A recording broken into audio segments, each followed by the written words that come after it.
Ahoj, já vás vítám v rámci mého projektu Inspirativní setkání žen a dnes jsem si sem pozvala Lucii Navara. Ahoj. Ahoj, Denisko. Odkud jsi za mnou přijela, Luci? Já jsem přijela z Mikulova aktuálně. A budeš se stěhovat, jsem slyšela? Ano, Brno. Do Brna, skvělý. A proč jsi tady? Já tě vnímám jako velmi inspirativní, úspěšnou ženu. A společně vlastně spolupracujeme, teď řešíme influencer marketing, takže jak jsem teďka ji načla, jsi vlastně majitelkou marketingového studia. Ano, přesně tak. Skvělý. A budeme se dneska o tom bavit, ale nejenom o marketingu, ale určitě vám Lucka pozdílí svůj osobní příběh, co je třeba za oponou tady této práce a věřím, že to bude pro vás velmi inspirativní. Takže jdeme na to? Jdeme na to. No a další věc, proč vlastně jsi tady, tak my jsme se propojili i kvůli obrazu, který jsem ti malovala. Chceš o tom něco povykládat, co pro tebe ten obraz znamená, pro koho je a proč jsi vybrala zrovna mě třeba s tím obrazem? Určitě velmi ráda, protože to má strašnou hloubku za mě, jako, že jsem oslovila Denisku. Oslovila jsem ho vlastně s tím, že jsem chtěla obraz pro naši dceru, který teď aktuálně jsou 3 roky. Ten obraz je tady za náma, jmenuje se Elizabeth. A já myslím, že už jsem to několikrát někde sdílela, že vlastně 10 let jsem na svou dceru čekala, byla to poměrně jako trnitá cesta, takže je to vymodlené dítě a je to požehnání. A já jsem prostě chtěla, aby v tom svém životě, kdy jsme dneska obklopeni veľa materiálními věcmi, aby měla nějaký záchytný bod, ke kterému se může prostě obrátit, a který bude podporovat, inspirovat a povede ji v té hojnosti, jak vlastně dneska těma obrazama se tu hojnost snaží jako nám předávat a zároveň bude to jako podporovat její potenciál. A tak jsem přemýšlela, co vlastně jako jí do toho života dát, aby to měla prostě u sebe. A jak říkám, jak jsme obklopeni těma materiálníma věcma, tak prostě tohle je skvělá věc. A není to materiální věc. Jako je to fyzický obraz, ale má hodnotu a má hloubku. A to jsem chtěla, aby si vlastně jako mohla dát do svého pokojíčku. Chtěla jsem, aby byl nejenom jako růžový, ale aby byl i do bíla, aby vlastně v 18 letech, kdy byla v té pubertě, tak se za něj prostě nestyděla a aby se na něj mohla kdykoliv jako obrátit a prostě, aby v něm jako našla tu sílu a tu inspiraci a aby prostě viděla, že je jedinečná. A to doporučuji jako všem vám, kdo prostě nemáte čeho se jako v životě chytit, tak prostě tohle je prostě skvělá věc. Budete to mít doma a kdykoliv vám bude prostě špatně nebo něco, nebo nebudete vidět, jak dále, jestli můžete vůbec jako růst, tak je to za mě skvělá prostě věc, ke který se člověk jako obrátí a řekne si, tak opravdu jako já mám tu vnitřní sílu a jdu do toho, do něčeho, prostě do čehokoliv. Jako. To je za mě prostě strašně důležité, takže Deniska dělá skvělou práci. Mně se ten obraz strašně líbí a doufám, že se bude líbit i Edince a že splní vlastně to, proč jsem Edince ten obraz vybrala. No. Takže Denisko, děkuju moc. Děkuju, krásně jsi to řekla. Mně se líbí, že jsme mohli propojit i ten symbol té vlastně záře, že to znamená, a ty jsi to hezky popsala právě zezadu toho obrazu.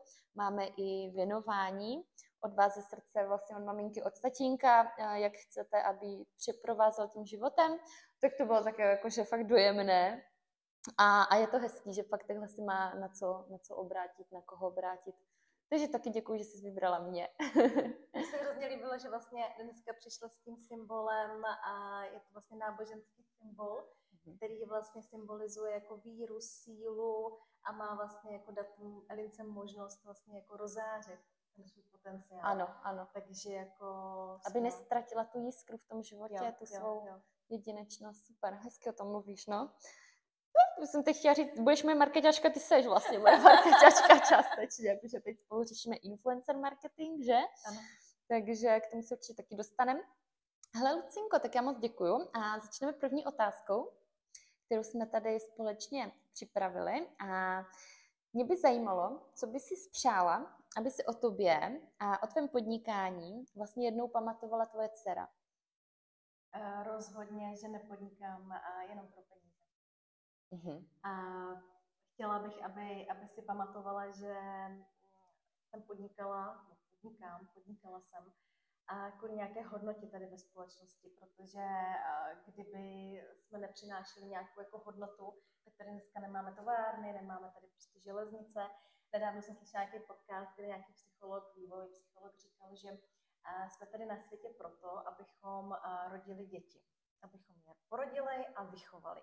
Za mě, ale jsme tady i proto, abychom prostě tomu světu přinesli nějakou přidanou hodnotu. Určitě. Jo, abychom tady měli supermarkety, abychom tady měli auta a to někdo prostě musí vytvořit. Ano. Takže dělám marketing proto, abych vytvářela prostě hodnotu, abych pomáhala firmám a značkám prostě růst a plnit to jejich poslání i ten jejich potenciál jako rozvíjet.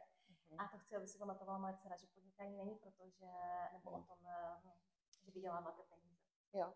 To je hezký, mám úplně husinu jako po rukách, protože já to vnímám úplně stejně, že vlastně já chci tvořit místo hezčím místem pro život, že chci prostě tady za sebou něco zanechat a i když se to nebude ta další a další generace pamatovat, tak přece jenom jako přispíváme k tomu lepšímu světu a té další generaci se tady bude líp žít, protože tady budou prostě nové, zajímavé, krásné věci. No tak skvělý, tak to byla hezká odpověď. No a jak jsi v sobě překonala pocit, že musíš být buď dobrá máma, nebo úspěšná podnikatelka, protože se to trošku bije a nedá se to skloubit, se kolikrát říká, nebo dá, nebo jak to je? Já jsem to vlastně přestala v určitý fázi jako řešit, protože jsem zjistila, že to lidem kolikrát jako nevysvětlíte, když to nechcou prostě pochopit a nechcou to jako slyšet, tak jim to prostě nevysvětlíte. Když já vlastně pracuju, buď když mám hlídání, anebo když vlastně dcera spinká, takže po obědě nebo v brzkých ranních hodinách nebo v pozdních večerních hodinách. A pak když slyšíte prostě, no jo, tak ty jako furt pracuješ, tím myslí 2 hodiny denně třeba, tak to vlastně nemá smysl jako řešit. Takže možná i ta message, kterou bych chtěla třeba jako předávat dál i ostatním potenciálním maminkám, který chcou pracovat, tak nenechte se prostě tímhle jako zastrašit. Jo. A neřešte to.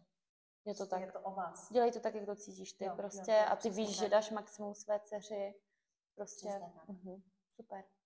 Lucinko, proč podle tebe většina lidí pořád nechápe, že marketing není jenom o prodeji, ale že je to o něčem hlubším? Já to taky, Denisko, nechápu. Ale marketing není prodej. A říkám to furt dokola, stejně to u některých klientů jako zbytečný. A očekávají, že marketing jako prodá. A prodávají obchodníci. My jsme marketáci, ne obchodníci. Marketing má vlastně podpořit ten prodej. Marketing má vyvolat chtění. Ten zákazník jako půjde k vám. Takže ve výsledku... já má chuť prostě to koupit. Jo, ale ve výsledku to je vlastně tak. Ne? Že jako pak teda je to prodej. Ne, my máme, teď to třeba řešíme u jednoho našeho klienta, kdy nám se tam vlastně po 3 měsících podařilo na sociálních sítích nabrat publikum. A to je skvělé, prostě za mě to je ve spolupráci s Tereskou Kuzněcovou, která po nás natáčí videjka, tak se nám tam za 3 měsíce, a to je taková asi průměrná statistika, podařilo nabrat to publikum. A teď se nám daří krásně způsobovat to, že oni píšou. Chci konzultaci, chci vidět, jaká je cena, chci k vám přijít prostě. A tohle my máme způsobit. Tohle je naše nálepka, náš výsledek, že my jsme způsobili to, že vlastně ty zákazníci o tom ví, ty zákazníci chtějí přijít, ty zákazníci volají, píšou a teď už je na tom klientovi, aby jim odepsal, ano, přijďte tehdy a tehdy na termín a na tom termínu, co přijdou, fyzicky, takhle, face to face, jim to prodal. To my už neděláme, my už tam za ně nemůžeme jako sedět, jo. A to je vlastně ten mindset, který spoustu klientů má, že si to vlastně toho jako neuvědomuje. Že si prostě myslí, že my toho klienta dovedeme až do konce, kde to prodáme. Ano, když máme dlouhodobého klienta, třeba rok, 2 s ním spolupracujeme, tak pak už dokážeme třeba prostřednictvím e-shopu, prostřednictvím nějakých už vytrekovaných tras přímo prodat ten produkt. Ale to není hned. Chápu. Takže řešíš i třeba nevím, Google reklamu, to je taky furt marketing, anebo to už je prodej teda? A Google reklama je taky food marketing, protože prostřednictvím Google reklamy vy máte opět vyvolat to chtění u toho zákazníka. Líbí se mi to, tak na to kliknu a chci to. A buď to chci, že mám vyplnit nějaký poptávkový formulář, anebo že už si to mám rovnou jako koupit. Jo? To je jako k tomu, když to tak řeknu, jako bonus, že si to jakoby koupí. Jo? Chápu. A je to vždycky klient od klienta. No. A je to vlastně docela široký pojem. Co vlastně všechno vy děláte? Zkus mě prozradit. My děláme správu sociálních sítí, včetně natáčení a celého vlastně obsahu. Děláme kampaně na Metě, na Google Ads, děláme weby, děláme i offline reklamy, billboardy, polepy šalin, propisky, děláme i PR, prostě různé kampaně, že vlastně řešíme u klientů, kam mají třeba do rozhovoru, v jakém časopise s nima má být článek, brand, logo, influencer marketing. V podstatě jako všechno. No. Ale to je totiž všechno strašně úzce jako provázané. Určitě. Ten influencer marketing teď řešíme vlastně spolu, řešíme i smlouvy vyloženě, protože to není jednoduchý, že to není jenom o tom, že se podíváš, aha, ten má tady 40 000 sledujících, oslovím ho, ale vlastně nemáš nastavené podmínky, nemusí to dopadnout dobře, protože mám takovou zkušenost a nemám teda vůči tomu blog a věřím, že to jde a mám právě jako kamarádku, která skrze influencer marketing jako neskutečně to rozjela, takže proto jsme se spolu spojili a musím říct, že teda jako good job, tyjo, to jsem nečekala, že jako až tak propracovaný to bude, že vlastně to pak působí úplně jako jinak, jako na úrovni věrohodně, já budu v klidu, že prostě ty podmínky se splní a budu vědět, že tam ty výsledky jako budou, nebo máš to tak nějak podchycený, aby to tak bylo, že jo. Takže čím se teda odlišuješ oproti tomu člověku, co by si oslovil vlastně toho klienta sám? Třeba v případě mě, že jen tak random někoho oslovím. Čím je to lepší ve spolupráci s tebou? Zkusíš to nějak? Jako když oslovíš jen tak jako random, může to klapnout, nikdo neříká, jako, že ne, jo, samozřejmě jsou tady dneska influenceři, kteří jsou prostě féroví, ale taky nemusí to klapnout a můžou ti s tím obrazem utíct, v případě, že jim to dáš barterem, nebo ti to zapromujou jenom jednou na sociálních sítích a ty jim dáš obraz za nějaký 10 000. Takže to chrání tebe a chrání to i do budoucna tvé klienty, protože taková spolupráce vytváří i tvé PR. Takže vlastně se jakoby oproti tomu, co ty by si sama napsala, tak můžu v podstatě říct, že ta naše spolupráce se odlišuje tím, že vlastně ochraňujeme tvůj brand. A hlavně ty jsi vytipovala několik vlastně influencerů a máte tam rovnou i tak nějak spočítaný, nebo jasně daný, jaký míru zapojení a publika. To znamená, jak to publikum je kvalitní. Jestli tam je ta cílová skupina. Tak. Jestli tam vlastně nějakým způsobem jako komentují, nebo jsou jenom takový sledovatelé, kteří si nikdy nic nekoupí. Jestli opravdu jako mají prostě hodnotu a jsou i tvými potenciálními zákazníky. Tak to je super třeba, no, protože jsem samozřejmě oslovila influencerku, která měla sice 200 000 sledujících, ale bylo to hrozný. Takže jsem zvědavá, těším se, až to rozjedeme. Tak, mám na tebe, Lucinko, další otázku. A co by lidi nejvíc překvapilo, když se podívají do zákulisí tvé práce? To jsou sama zvědavá teda. Právě, že poslední dobou nám narostly počty sledujících a právě mi to jako píšou, že to vlastně jako zajímá a mimo na těch sítích na Varaguru profilu jako toho nezdílíme moc. A to z toho důvodu, že prostě mám malou dcerku, která půjde teď od září do školky, tak pak vznikne větší prostor se jako věnovat a na Varabrandu, my tomu říkáme. Teď to tak jako není. Ale co by asi lidi nejvíc překvapilo a co je překvapuje, když jim vlastně jako odepisuju na ty zprávy, je, že to nedělám všechno sama. jo, že máš tým lidí. Ano, že mám tým. Já bych to jako zvládla, ne, že bych nezvládla bych takový jakoby objem klientů, ale zvládla bych to samozřejmě, ale v tom týmu ty věci jdou líp. Jo, a já vlastně mým cílem bylo vždycky jako vybudovat firmu a marketing. Jo, byl to tvůj cíl, takže jsem jako ráda, že pomáháme klientům, že pomáháme vlastně mému internímu týmu, že jako mají práci, která je baví. Doufám, že je baví. Jo, baví. Takže vlastně mě asi překvapilo, že mám interní tým, teď aktuálně vlastně 2 slečny, Patrici a Markétku, takže tím zdravím a velmi jim děkuju za práci v našem marketingovém studiu. A že vlastně pracují každý den, že vlastně my každý den jsme v kontaktu všichni 3 a na těch klientech vlastně pracujeme jako support denně. A to je to, co vlastně jako mi pak píšou jako sledující, to jsem jako vůbec nevěděla. Jo. No Luci, já si myslím, že právě i ten brainstorming, že víc hlav víc ví, že to musí být jako skvělý, než když seš jako jedna hlava jenom na všechno, že jako nepochybuju o tom, že bys to nezvládla, ale kolikrát mám brainstorming třeba s Terkou, s Markétkou a to je neskutečný, co jako dokážeme nás napadnout navzájem vlastně jinýma pohledama na sebe a vymyslíme takové věci, si říkám, ty jo. Takže taky to vnímáš. Jo, a jde to rychleji, ta práce a ty výsledky těch klientů jsou hlavně rychlejší. No tak super.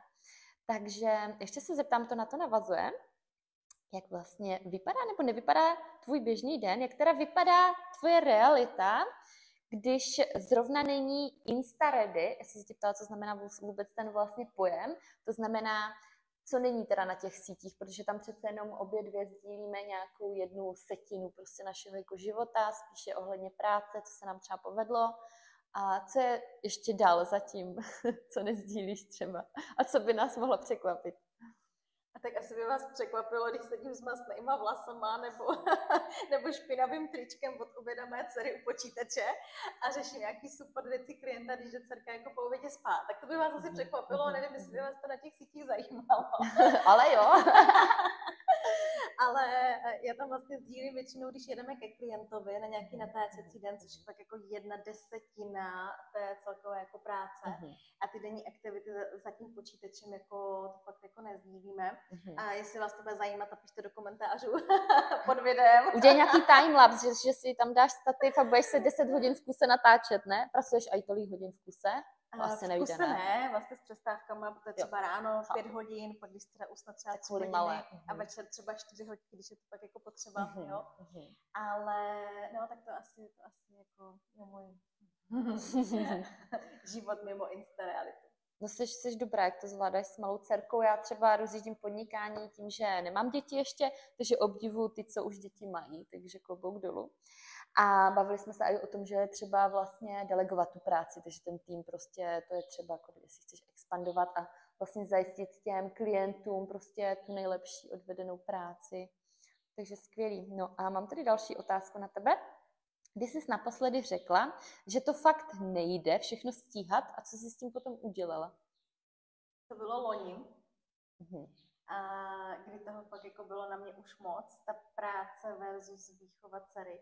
Takže vlastně jsem si nechala pomoct v rámci úklidu v domácnosti, takže jsem si vlastně pořídila paní na úklid a přijela jsem vlastně první svoji asistentku, teď je z ní skvělá marketačka, i skvěle vystudovala, teď mám druhou marketačku, takže vlastně vždycky, když přijde ta fáze, kdy už si říkám, už to třeba nějak jako stagnuje, potřebujeme nějaký nový vítr, nebo už je toho jako moc, tak v té chvíli je dobrý vlastně zase někam šáhnout a říct si prostě o pomoc, ať už je to v tom rodinném životě, nebo je to v tom pracovním.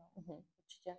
No, vidíš, toto jsem myslela, že máš delší dobu, že jsem byla i minulý rok teda u tebe doma a vím, že už jsi mě tenkrát říkala, že máš nějakou paní na úklid. To bylo čerstvě. To bylo čerstvě zrovna, jo? Já jsem totiž tvrdohlava a já jsem se jako dlouho nechtěla přiznat a myslím si, že i někteří z vás to mají, určitě. Že jako potřebuji pomoc. Jsem si říkala, ježišmarja. Oni to berou jako selhání ženy, že nestíháš si uklízet, což je jako normál si uklidit, ale... Já jsem si říkala, jako, jak to řeknu doma, jakože mým rodičům, jakože přijedu a teď je tam jako paní na úklid, si řekla, tak ona spadla zvyšně, jako není normální, jako... Ale jako ty jo, teď to jako respektují a jako chápou to, protože vidí vlastně, že pak mám prostor na tu práci a mám pak hlavně prostor i na dceru. No jasně. To je vlastně jako naprvé. To jsou skvěle investované peníze za mě, že? Jako jestli to je činnost, která tě třeba nebaví, mě to teda úplně jako nebaví, takže já mám taky další asistentku a paní na úklid zatím nemám, ale párkrát jsem využila těchto služeb a vůbec se za to nestydím, ba naopak si myslím, že to je velmi vědomé rozhodnutí, kdy prostě ty se rozhodneš mít víc času na ty důležitější věci. Že? Protože jako hodně dřív to bylo tak, že to je strašně důležitý ten úklid a fakt jako selžeš jako žena, ale vůbec to tak není. Takže je fajn, že můžeme měnit ten mindset. A nebo se na co taky dívejte tak, že dáváte práci někomu dalšímu. To je pravda. Jo, že vlastně jste prospěšní té společnosti zase takto. Je to tak? Jo, to je pravda. To je hezká myšlenka. Jo, přesně. No, super, takže jsem ráda, že jsi to udělala, protože vnímám taky takový kolapsy někdy, kdy to je nahoru dolů a prostě je třeba se nechat pomoct. A vlastně ještě tady mám další otázku. Co všechno musíš udělat dřív, než se vůbec pustíš do práce pro klienta? Nějak se jako na to chystáš, umýváš si vlasy, nebo to je myšleno asi jinak ta otázka, že jo? Jak se musíš připravit na toho klienta? No tak pozor, já tě vyvedu z míry. Ano. My, když vlastně jako nabíráme klienta, máme teď jako kol nebo za ním jedeme, tak na tohle já jsem jako přísná, jako vlastně musí být umyté. Jo. Outfit musí být. Když máš první face to face jako schůzku. Tak, první dojem. Přesně tak, ale i potom jako se snažíme vlastně jako působit dobře A tohle jako i v mém týmu jsem jako říkala, dejte si za sebe jako profi pozadí, vemte si sako na meeting, jo, takže jo, i tohle je součástí. A máš ty plaky jako z toho? Ano, a pak dolů třeba pyžamo, jo. Ale nahoře je to košile, Jo. červená rtěnka, teď si myslím, že boucha do mikrofonu. V pohodě. Trošku jim to tam zapípá. Takže tak, ale ta otázka byla asi jako myšlena na tu pracovní stránku. A mně se totiž poslední dobou stává, že přijde klient a řekne, tak dáme si měsíc na zkoušku a za ten měsíc uvidíme, jak to jako funguje. A já na něj vyvalím oči a říkám, jako nemyslíte vážně, já o vás nic nevím, já nevím, kde je vaše cílový publikum, já nevím prostě, co na ně jako platí, já se pořádně potřebuji seznámit s tím, co vlastně jako prodáváte a vy chcete, abych tady během 3 dnů takhle jako zapla reklamu, která bude mnohonásobně lepší, než ta vaše, která teď jako běžela a tím si nás jako marketingové studio ověříte, tak takhle ne, takhle to jako nefunguje. Předtím vlastně je dobrý fakt jako měsíc až 3 měsíce toho klienta poznávat a testovat to jeho cílové publikum. My tomu říkáme jako udělat analýzu, spousta lidí je dneska jako alergický na slovo analýza. Jo, vnímáš to. Jo, a i mi to říkají jako klienti. My jsme tady měli marketáka, který zase chtěl tu analýzu a tak my už se snažíme to slovo jako neříkat. A co řekneš za jiný slovo teda? Že je potřebujeme poznat. A potřebujeme navnímat tu cílovou skupinu zákazníků. Jo, a oni nám třeba ty klienti začnou říkat, no tak my se odušujeme od konkurence, oni to mají fialový, tak pojďme mi to udělat zelený. Ale je to v té barvě, která prodává, nebo máme víc cílit na emoce, máme jim to víc prodat videem než barvou, nějakým pohybem. A že ono to není jenom jako odlišení se od konkurence, ale je to fakt potřeba poznat, co se prodává, komu se to prodává. A jinak se to prodává prostě v době předcovidové, v době pocovidové, jinak se to prodává okolo Vánoc, jinak se to prodává v letních prázdninách. A všecko tohle my tam musíme prostě zjistit. Potřebujeme otestovat toho zákazníka, co na ní víc funguje, co ne. A to my neuděláme za měsíc. My nejsme kouzelníci, čáry, máry, abrakadabra. To chápu. Já myslím, že ti klienti spíš chcou mít zaručený to, že to teda bude fungovat, protože už můžou být taky zoufalí z toho, že to zkusili hlavně sami několik. Takže, ale to jim prostě nemůžeš zajistit. To je, kdyby někdo šel k léčitelce a řekl, a budu teda jako opravdu zdravá, když za to dám tady 10 000. Jo, že třeba mé kamarádky se teď někdo ptal nedávno a ona na ní kouká. Říká, jako nezajistím to, tak jako v pohodě, nechoď, jako to samozřejmě to nikomu nezajistíš, že jo. To je stejně taky to i v tomto teda, ne? Přece. Já vždycky říkám, že zaručen úspěch je tehdy, kdy si ten klient s tou marketingovou agenturou nebo studiem prostě sedne. Jo.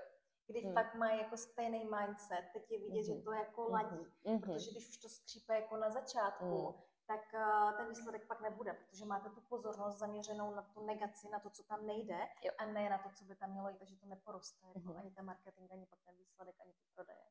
Ale já myslím, že, nebo jak to máš, přitahuješ si podobně naladěné teda klienty, asi ano, že? Máme teď miláčky, my tomu říkáme, jako skvělé klienty, ale teď nám přišel klient, se kterým je to takové horší. A zrovna jsem se bavila s Tereskou Kuzněcov, která vlastně řeší Ikigai coaching, tak v rámci toho jsem se s ní bavila, že mám pocit, že ten klient ale přišel z nějakého důvodu, že nás má něco naučit, někam posunout. Ano. Takže i takového klienta beru jako výzvu. No tam jsme měli taky nějakou otázku vlastně k tomu, já přeskočím ještě vlastně tu jednu, protože ty jsi teď nakousla něco, že proč tě teda malé značky inspirují a přesto víš, že tě velké posouvají dál. Je to s tím spojený? Je to s tím určitě spojený z určité části. A malé značky jsou takové, já tomu říkám štěňátka.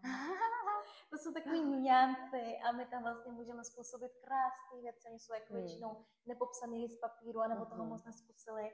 A ty věci se tam dělají hrozně hezky, protože prostě i to cílový publikum vybere jako malou značku, mají větší důvěru. Než to k velkým korporátům a je tam většinou jako odstup, a protože si nejsou úplně jistý, v případě, že to není nějaký profláklá firma, která je tady 20 let na trhu a třeba mezinárodní.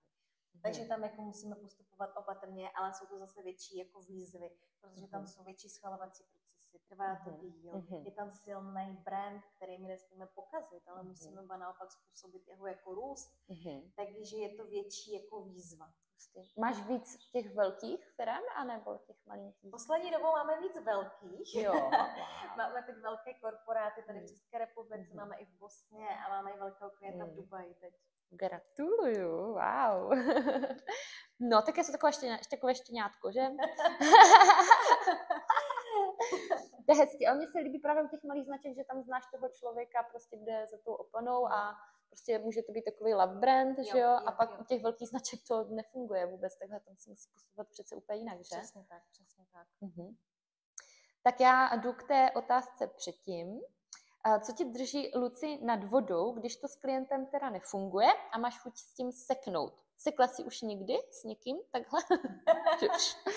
Teď máme na stole jednoho klienta. Jo. A teď se mě zrovna moje marketěčka v týmu ptala, jako, proč ho furt držíme, jako. A u mě je to vždycky víra v to podnikání a víra v to, že tomu klientovi jako pomůžeme. Protože někteří klienti mají zavřené jako oči, mají ty klapky. A pro mě je výzva jim vlastně ty oči pomoct jako otevřít.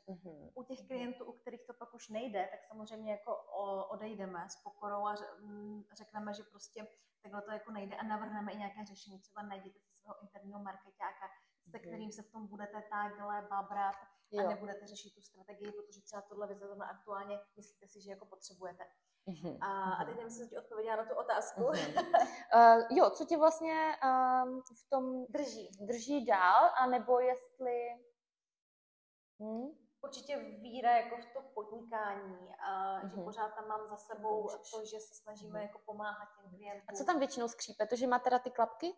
Že má ty klapky. Že nás prostě jako že ty mu něco několikrát řekneš a on to třeba nevnímá a furt si jde svoje. To je pak těžký, no. To je pak jako těžký, Musí být někdo, kdo je tomu otevřený, chtít dělat ty změny, protože to je o těch změnách určitě v tom marketingu, ne? Že bude dělat něco očividně jinak.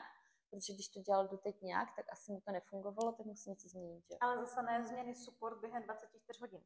Vlastně, a to je právě ten problém, který vlastně jako nastává velmi často a teď i u toho klienta, když se udělá nějaká změna grafiky a za 24 hodin nebo i za 7 dní ten klient řekne, a to asi nefunguje, tak to změníme. To my to nemůžeme říct 100%, že to nefunguje, my to můžeme vyhodnotit třeba po měsíci, jestli to fungovalo nebo ne. Ne za 7 dní. A když to budeme takhle neustále měnit, my se nikdy nedopracujeme k tomu, abychom to dobře vytrekovali a dobře pak ten vizuál nastavili, který vlastně bude podporovat ten prodej tomu klientovi. Tam je nejlepší to, jak možná jak u umělce, že já mám ráda, když mě někdo zadá nějakou zakázku na obraz a nechá mi volné ruce a stejně tak si myslím, že to je u vás, že ty potřebuješ tu víru prostě ve vás, ať vám dají tu důvěru, vy víte, co děláte, co funguje a i když se jim to zdá jako divný, tak prostě pak uvidí časem ty výsledky pravděpodobně, že jo? Přesně tak a my vlastně s klientama po každém měsíci máme reportovací meetingy, kde vlastně to rozebíráme, jestli to, co jsme udělali, jim teda vyhovovalo, my jim předneseme ty výsledky a zároveň je tam ta kooperace, tam ta společná komunikace, takže oni můžou kdykoliv přijít a říct, tohle se nám nelíbí. A buď se potkáme, že nám to způsobilo ten výsledek, nebo že ne, tak pojďme jako jinou cestou. Ale nejde do toho, já říkám, házet vidle každý den, každý 24 hodin, to nejde. Jo, chápu. Lucinko, mám tady hezkou otázku. Co se ti povedlo, i když to nebylo vidět na číslech nebo na faktuře? Minulý rok to nevzdám. Byl velký propad u mě v podnikání, že vlastně jako to tak šlo za těch posledních 20 let, co už jako podnikám. 20, jo? Teď už je to 20. Ve stejném oboru 20? No, já jsem začínala v copywritingu, takže v marketingu. Tak co to šlo furt jako nahoru, tak loni byla jedna chvíle, kdy jsem opravdu zvažovala, že s tím jako úplně seknu. A čím myslíš, že to bylo, že to šlo to jako kdyby dolů, nebo to stagnovalo jenom, že to bylo? Ne, já jsem, jak bych to řekla, tam přišla chvíle, kdy jsem zjistila, že někteří podnikatelé mají jiný mindset, než mám já. Že tam není ta víra v to podnikání a že tam není, a teď použiju jedno slovo, který nemám moc ráda, etika v tom podnikání. A to mě velmi srazilo na kolena. A byla jsem velmi jako zklamaná. A ztratila jsem důvěru vlastně v tu svoji víru. Vlastně, že jako chci podnikat a chci tady vlastně jako způsobovat něco a pomáhat těm klientům. A to jsem si musela v sebe jako popracovat, že to byla vlastně jako zkušenost ojedinělá, že jako jedeme dál, Lucie, tady jsou ty ostatní klienti, kteří potřebují pomoc. Takže to ti vlastně zkoušelo v tom, jestli jsi dostatečně jako věrná svým hodnotám? Jo. Že jako jsem měla zase husinu, že to je jako tak silné téma hodnoty. Já jsem na tom zrovna minulý rok a tento rok na tom jako velmi silně pracuju, protože ne každý má ty hodnoty správně nastavený. Troufám si říct, že svět je docela nemocný, co se týče hodnot. A v tom marketingu to chce někdo jako neúplně hezky jako využívat, čistě. Máš nějaký příklad? Nemusíš jmenovat, ale jako nějaký příklad nečestného marketingu, co chtěli dělat? Příklad mám. Mhm. A to, že jsem vlastně loni díky tomu rozvoji a tomu expandu, tak logicky jako spolupracovala s hodně subdodavatelema, kteří nám třeba dodávali marketingoví klienty, anebo my jsme vlastně si žádali o pomoc, ať nám pomohlo třeba s PPC kampaněma nebo s videem a podobně. A asi bych to přirovnala k tomu, že když si objednáte u cukráře dort a řeknete si, že chcete prostě zelený dort, přijdete tam a on nebude úplně jako zelený, bude třeba žlutý, tak mu to nezaplatíte. Jasně, protože jste chtěli ten zelený dort, jo. Ale když bude zelený, tak jste si ho objednali, přijdete domů, rozkrojíte si ho a řeknete si, no úplně to nechutná, jak jsem si jako představovala, tak co se stane? Vy jste ten dort stejně zaplatili, takže příště akorát budete možná k jinému cukráři, protože vám to úplně jako nevonilo, tak chuť, jo.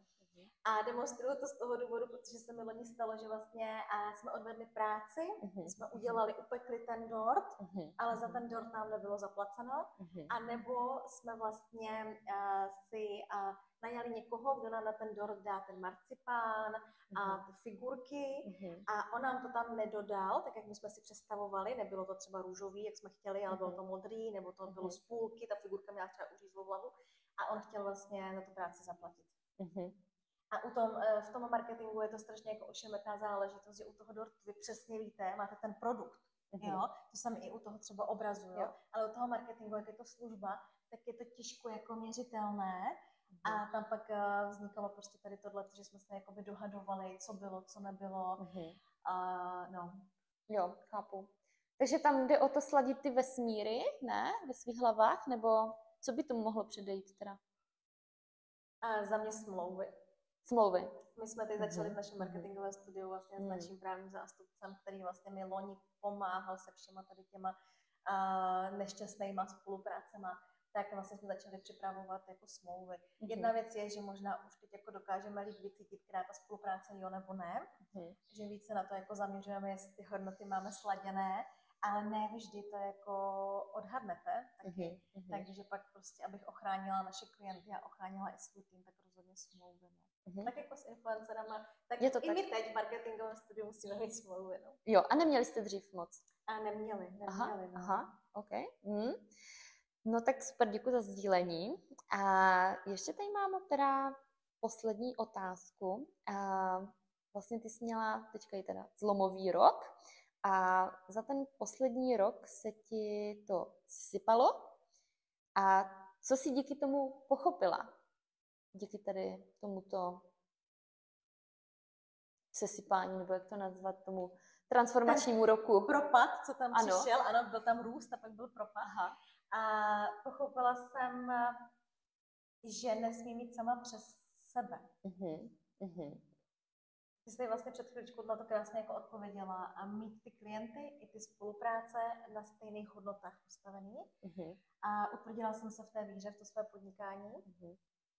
Ale opravdu jsem zjistila, že jako nemůžu jít sama přes sebe, a když jdu sama přes sebe, přes nějakou svou jako sílu, tak ty výsledky pak nejsou jako dobré. Takže být...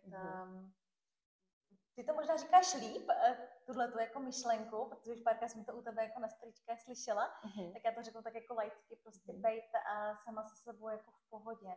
Vědět, že jako tohle teď je dobrý, Lucie, teď jsi spokojená, a když jsi spokojená ty, tak je spokojený i tvoje marketingové studio a jsou spokojení i klienti. Jakmile už přijde něco, co tak jako koušu přes zuby, tak ono se to někde odrazí. No. A myslíš, že tě tam tahla hlava, že jsi řekla, to bude zajímavý, a i když to necítila, ty jsi do toho šla? Výzva. Byla jsi to jako výzvu? Brala jsem to jako výzvu. Ale pak si cítila prostě, že jsi do toho neměla třeba jít. Já totiž mám jako pocit, že se dá zvládnout přece všechno. Jako, my ženy supermanky, ne přece jako. A někdo v nás zakořenil, mám jako pocit. A málo kdy se jako podíváme jako do zrcadla a řekneme si taková ta sebehodnota, sebeláska. Jako. Být zkrátka věrná sama sobě. Takže to tímto vlastně můžeme trošku završit. Takže vlastně i v tom podnikání neustále musíme být věrní sami sobě, svým hodnotám, věřit té své práci, tomu, co děláme, že to má prostě přesah, protože jinak to není dlouhodobě udržitelný. Vnímáš to tak taky? Jinak bys asi nedělala 20 let marketing, že? Přesně tak. A nic nekousejte přes zuby. Když vám nechutná mák, tak ho taky nesmíte. Máte ho mezi zubama hlavně. Ano. Luci, skvělý. Kde tě klienti najdou? Kde se s tebou můžou spojit? Tak určitě na webových stránkách www.lucienavara.cz anebo na sociálních sítích Navara Guru, kde slibuju, že od září, co půjde dcerka do školky, tak začneme být víc aktivnější a sdílet i to zákulisí. Skvělý, tak se těším. Tak Lucinko, já ti ještě jednou moc děkuji, že jsi přijela. Za mě to bylo velmi obohacující, těším se, co vy na to řeknete. Videjko bude na YouTubeovém kanále a já se těším na spolupráci ohledně influencer marketingu. Já se taky moc těším a Denisku ještě jednou děkuji za ten krásný obraz. Ráda se stalo. Děkuji. Těším se, až ho předáš. Tak ahoj. Ahoj.